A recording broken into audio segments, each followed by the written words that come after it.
it to Zion National Park and we're getting ready to head into the visitor center. We were hoping to do the scenic drive, but the person at, when like you pay your fee at the entrance, told us that the shuttle is running today, and I think if the shuttle is running, you can't actually do the drive on your own. You have to take the shuttle, but we're not really 100% sure because we've not been here before. So we're gonna head into the visitor center and find out what the deal is. From the visitor center all the way to the other end of the trail, which is at Canyon Junction. Are we going like by the rim? I'm gonna go ahead and cut in here. We're having a really lazy day at home, getting some schoolwork done, and I'm working on editing this video. And in editing it, I realized I didn't really give this next part any sort of introduction or really any sort of commentary at all. So I've mentioned before that we love the Junior Ranger program at the national parks. Every national park we've been to so far for this trip, we've actually completed the Junior Ranger program, and that is a goal for us, is to do the Junior Ranger program at each of the parks.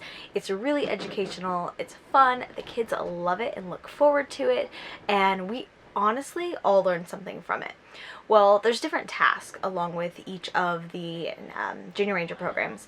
So with this one, you needed to either watch a film, which is a really common thing with them, or do a Ranger-led program. So we chose to do the Ranger-led program. We actually learned it was the first one provided of the season because Zion is actually just now kind of really gearing up for their busy season. And so we did a Ranger-led walk.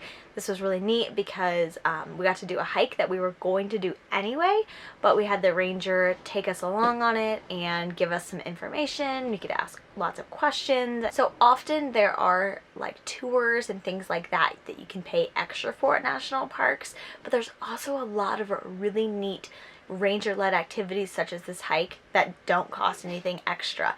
So it's a nice chance to see the park in a different way. Like, we like doing hikes and stuff on our own, but when it's a part of the ranger program especially, it's a really neat hike because it's family friendly and you're gonna get a lot of extra information. So he told us about all the different layers and just a lot of information about the park that we didn't know.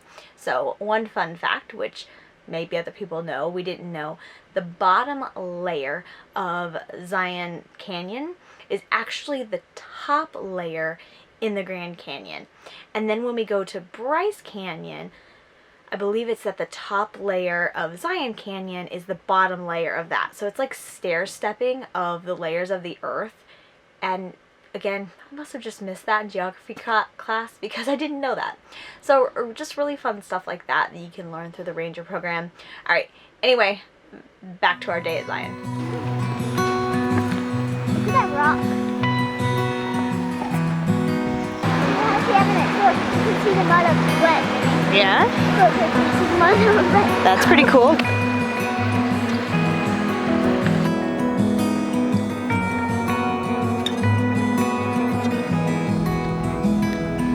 Well, that's where we're going, is over there. Going to Zion Canyon, I believe? Like the road up to the top or something? Well, it's the...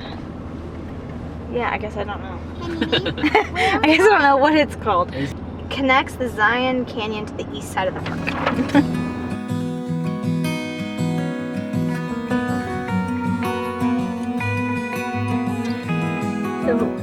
So we are stopped. We are doing the drive. Today the shuttles are running, which we found out if the shuttles are running, then you can't drive the full length of the canyon. So you can't do that part. You can only access that via shuttle. And it seems like it's mostly during the busy time. So Yeah. weekends, and then they said like April through September. October. Or something. Yeah, September or something. But you can always do this part of the drive, which I think I said it was like 89 was the name of the road. It's technically a highway, so you can do that.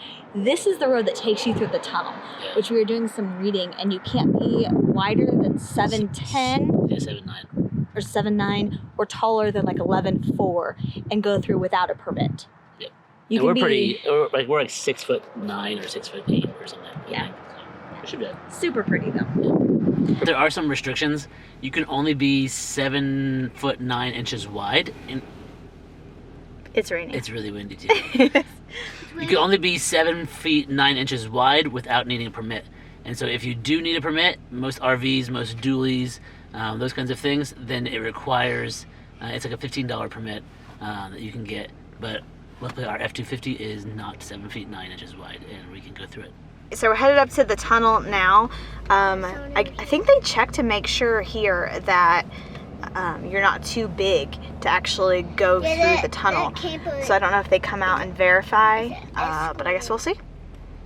He's verifying their length, and it looks like they're big enough that they have to maybe shut down the tunnel. So if you have an RV that fits, but is too big just to go one lane, they actually shut it down. I think it means because of your eyes.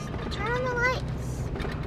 Oh yeah, so look, he's in the middle, so we apparently have a permit. No Whoa, cars. it's It cool. makes me feel better knowing we're ahead of someone that has a permit. Something really neat about this drive up here is you could pull off. Yeah, so it's really cool up here. I feel like we're like on the surface of Mars. It's a little bit strange. It's definitely nothing that I've ever seen before.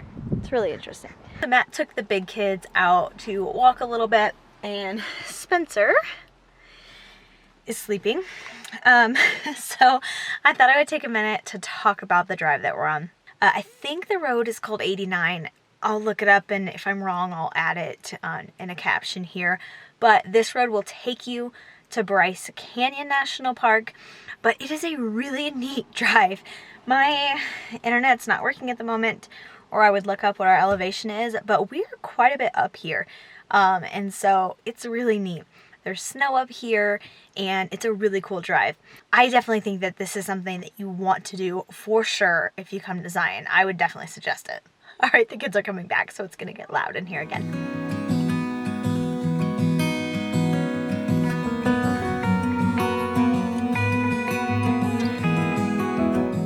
Interesting about the whole RV travel thing is one day you are driving around and hiking around Zion in a place that's really amazing, and then the next day you're just like chilling all day in the RV, having a down day.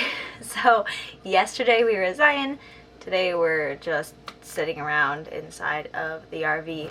Like the kids behind me are still in their pajamas, and I'm playing.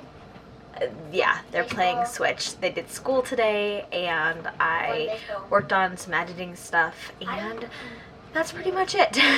It is incredibly windy, which is part of the reason why we're just kind of hanging out inside of the rig.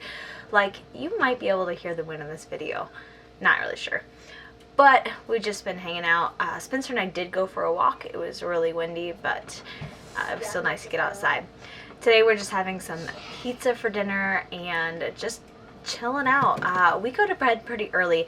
I know a couple of you have asked that we do a video talking about how we afford to travel full time, how we afford basically to do what it is that we're doing, and we have talked about it a little bit. It's not really a secret what we do for an income, but we do plan on making that video sometime soon when we have a spare minute. But because we wake up so early, we do go to bed pretty early. We seriously start winding down for the night. What would you say, like 5:30? We're like, okay, it's starting to be nighttime, and generally are in bed by 7 o'clock if we can manage it. So, huh? 7:30. Yeah. Okay, so we shoot for 7 o'clock, but 7:30 tends to be a little bit more realistic. But with that said, it means that my kids should not still be in pajamas, because it is like almost time for them to get in pajamas again today. But I suppose that's just life sometimes.